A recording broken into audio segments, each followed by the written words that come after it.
बालमित्रांनो, मी आज तुम्हाला डॉक्टर बाबासाहेब आंबेडकर यांच्याबद्दल काही 4 शब्द सांगणार आहे.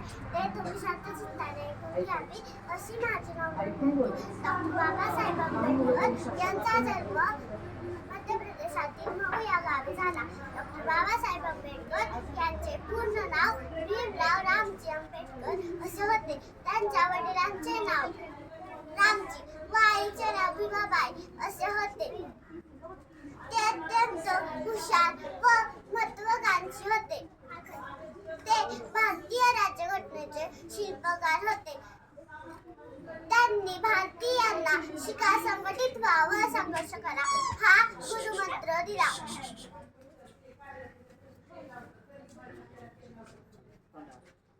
एवढे बोलून मी माझे भाषण इथेच संपवले. जय हिंद, जय महाराष्ट्र.